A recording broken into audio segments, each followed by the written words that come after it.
Sup boys. So if you've ever wanted to actually quantify the value of a character simply by the scaling of their talents and stuff like that, calculating move values, otherwise known as motion values to a lot of people, is one of the most low-level, straightforward ways of doing so. So this video is going to be quite a complicated topic at first, but hopefully after we get into it a little bit, I can put things into perspective and hopefully we both can come out of this knowing something that we didn't before we started. So I'm going to assume that you already have a basic understanding of the way that talents work in Genshin. If you don't, then you can check out video 2 in this playlist that I have here, where I talk about the talent levels and kind of how they function. And I'm also going to assume that you kind of know how frames work in relation to video games, just mainly the fact that Genshin runs at 60 FPS, and that's actually all you need to know, really. And to make this a little bit easier to understand, we are going to go ahead and define some terms and some notation to make this a lot easier to read once we get into the meat and potatoes here. The main gist of what we're going to be talking about today is going to kind of go over like normal attacks, charged attacks, elemental skills, stuff like that. And we need a way to write those down pretty simply to make it a lot easier to read. So we can go ahead and define normal attacks is going to be N with a number, and that just defines the normal attack however many times we hit it. So N2 would be 2 normal attacks. We would then have C, which is often paired with N and then a number to signify that we just add a charge attack after those normal attacks, however many it is. So N4C would be normal attack 4 times and then charge attack right after. E is going to be our elemental skill. We're not going to really talk too much about elemental burst, but in the scheme of the notation, Q would go over the elemental burst. And then there are actually 2 different types of cancellations that we can do, and you can kind of think of these as like interrupts to the animations that occur during a move.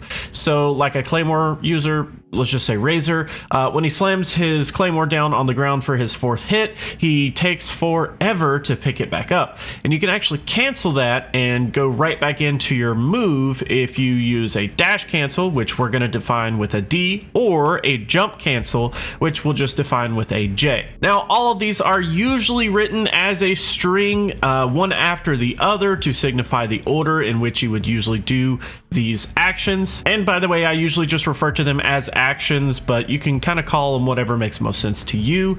But now on to move values. So essentially a move value is going to quantify the value of our moves.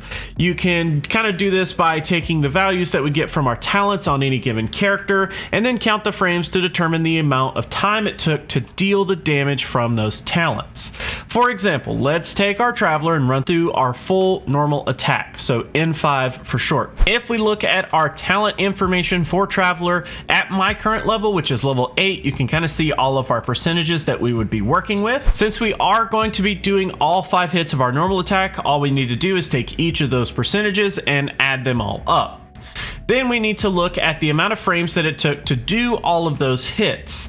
This part can be a little bit tedious, but typically you would just want to record your character performing that action, drag it into some kind of recording software, and then just count literally frame by frame, depending on how long it took your character to complete said combo. And you'd usually want to do this a couple of times just to make sure that there's no big variances in your game's performance, computer performance. There's a lot of different variables that can kind of go into it. Kind of grab a few different recordings and just take the average of what you get. Now, the wonderful people over at Keto have already actually compiled a ton of the frame data for us in their theory crafting library. So some of the frame data that I'll be using does come from there with some minor tweaks. The main tweaks that I did is in the charged attack area.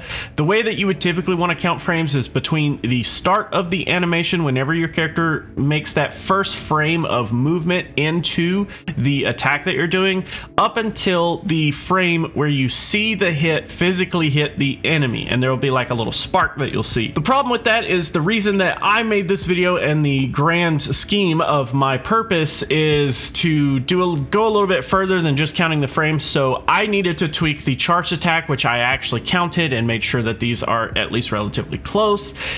Basically, I just added 25 frames to the charged attacks that they give us on Keto. It's just so that these small inaccuracies don't compound each other and eventually get it completely out of whack in my spreadsheet. Speaking of spreadsheet, so I am going to leave a link to this in the description, and I will be going over this pretty much for this entire video and for subsequent videos talking about specific characters and things. I'm going to be tweaking this and adding things to it. So if you want to go ahead and grab this, you can, but just know that a lot of this is going to be updated. I am going to try to keep this last updated as, you know, accurate as possible. But anyways, so essentially we have two sheets right now. The character sheet houses all the information for the characters that I have currently added into the sheet. I will eventually be adding more. I only have Traveler right now. Each character will have video links on them, and that just corresponds to the level 90 guides that I've been putting out. I've only put out Traveler so far, which is why Traveler is the only one in this spreadsheet. And Combo Maker is the other sheet that you'll have, and you can kind of go through and make up your own action strings and kind of like compile your own combos. Also, if you do find any issues with the spreadsheet itself, there is a Discord invite to my server where you can let me know and I will go in and check it out. So we're actually going to be using the Combo Maker spreadsheet here just to kind of get an idea and make this a little bit more visually appealing than just me sitting there talking about numbers. So basically what we're going to be doing is we're going to make sure that we have our correct character chosen here. Now I do already have all the characters, but of course we only do have the Traveler in here, both male and female, because there is a difference. So basically just make sure that the character is selected. You want to choose your talent level for both your normal attack and your elemental skill. I did just realized that I only have level 10 on the talents, where I need to go in and add higher levels because you can have your elemental skill at like 12 or whatever it is. So kind of need to go in and make sure that that's corrected. So for N5, what we're basically going to be doing is we're going to take a look at basically all of our talent information and add that all up. So if we actually go through here and we add up 120 plus 99 plus 90 plus 74 plus 76, all 5 hits of the normal attack should total up to 461.43 at level 8.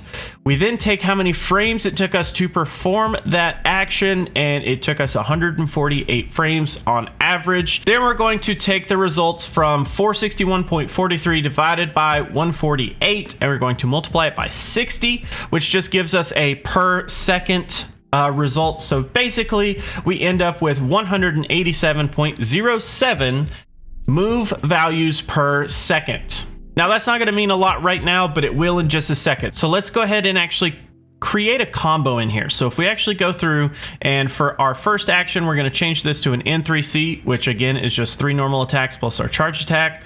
We're then going to dash cancel out of that, and then we're going to do our elemental skill. Then we're going to jump cancel out of that, and finally finish it off with N4C, which is just 4 normal attacks plus a charged attack.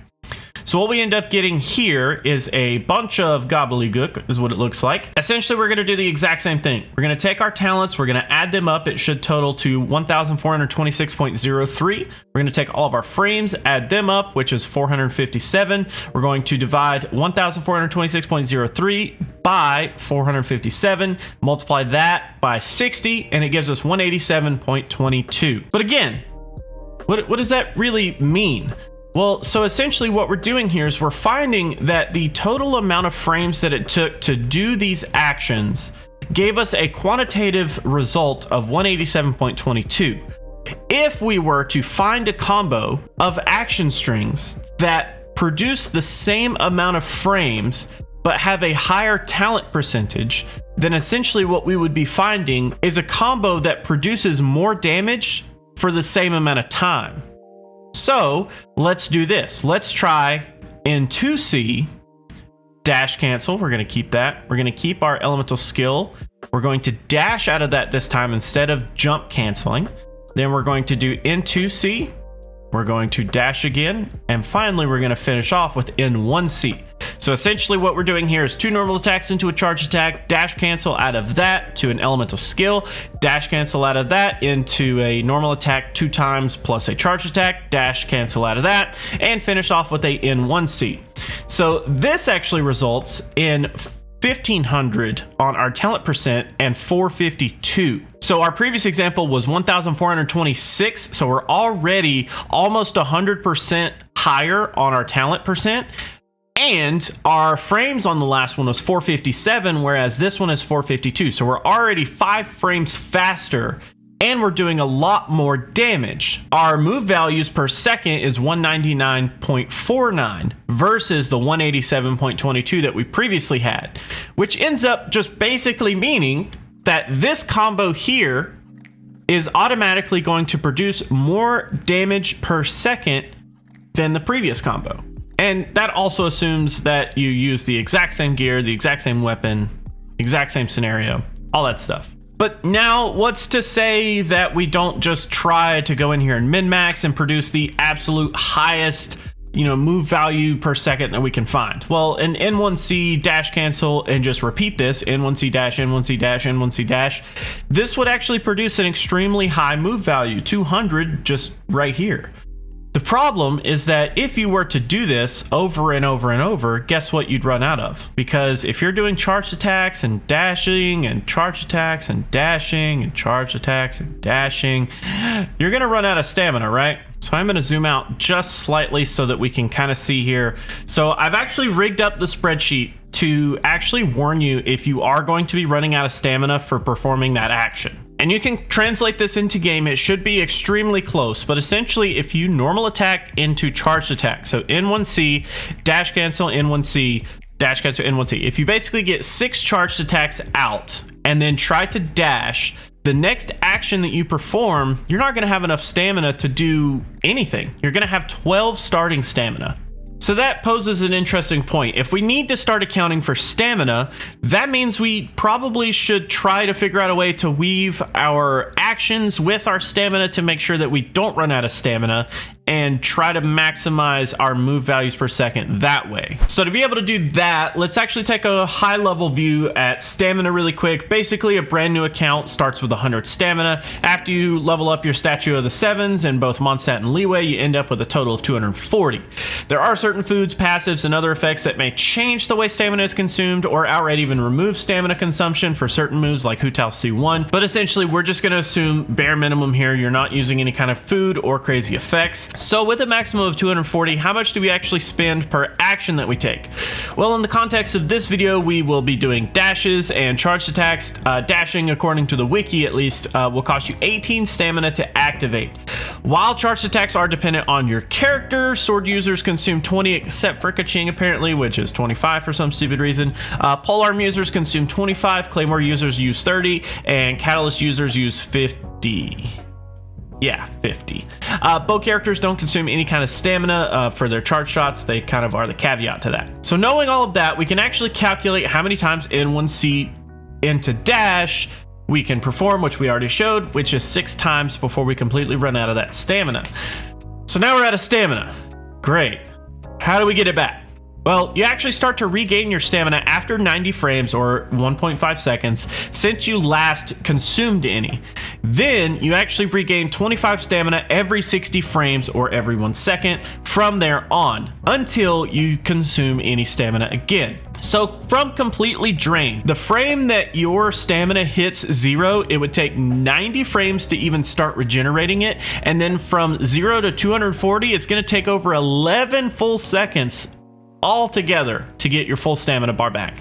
That's a long time. So why is that all important? Well, you can kind of keep in mind that if a combo or move lasts more than 90 frames, you will start to regain your stamina while performing that action. So we're going to do N1C dash, N1C dash, and then we're going to finish it with an N4C.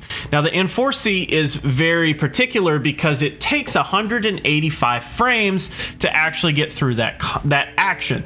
Since it took 185 frames, that's greater than 90, which means we do actually start to get some stamina back for doing that combo. We should, and this is the part that I've been tinkering with the most, so this may be the most out of whack section, but the stamina delta that you should have is you should lose 20 for doing your charge attack, lose 18 for dashing, lose another 20 for another charge attack, lose another 18 for dashing a second time, and then before you actually hit that charge attack, you should have quite a few frames before you start to regain it. And thinking about it now, I think that 47 is too high, but again, I'm going to be tweaking this and I'll make sure that it's a lot closer to accurate. So that actually ends up meaning that if we end up weaving enough frames in between our combos and consuming stamina, we should end up dealing optimal damage while gaining stamina back, just in case you were needing to dodge and kind of prepare for any kind of stamina heavy attack strings. Now, like I said, I have been working on this spreadsheet. I basically started this spreadsheet before the level 90 Animo Traveler video came out, which was about a week ago. So I've been working on this for a while, and I do expect there to be some kinks. Like I said, the stamina, this doesn't seem right. This seems way too high. I don't think I would gain 47 stamina because you basically get 0.41667 repeating every frame, and that just doesn't seem right. But I'll go in and kind of tweak on this and make sure that this is a little bit more accurate than what it currently is. My plan is to do a Geo version of the Traveler build, the level 90 guide right after this, and then from there I can start working. I think I'm going to do Razor next because I want to do Razor. I haven't leveled him up to 90 yet, and I kind of want to. But I have quite a few characters at level 90 now that I can kind of mess with. I do have the Klee video that I need to put out, which I will work on her. Since she only has 5 days, I don't know that I'll necessarily prioritize her. My hope is that I can get videos out that are relevant to the banners so that you guys have more power in decision making if you want to get the character. I will put out a Klee video, but it's probably not going to be like a super in-depth video. It'll probably be like the starter guide like we normally do, just how to get started with her. So once I actually get into those videos and start putting those characters in here, that's where I'll start to fill this spreadsheet out a lot more.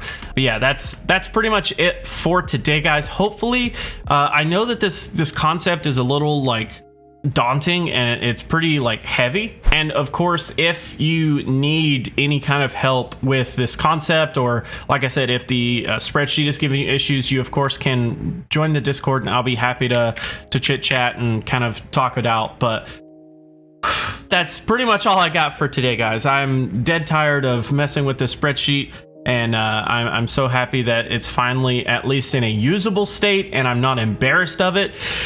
Like I said, there are some things that still need to be done, like the elemental skill stuff and the stamina, but we'll get to that. We'll get to that. So thank you so much for hanging out, boys. See ya.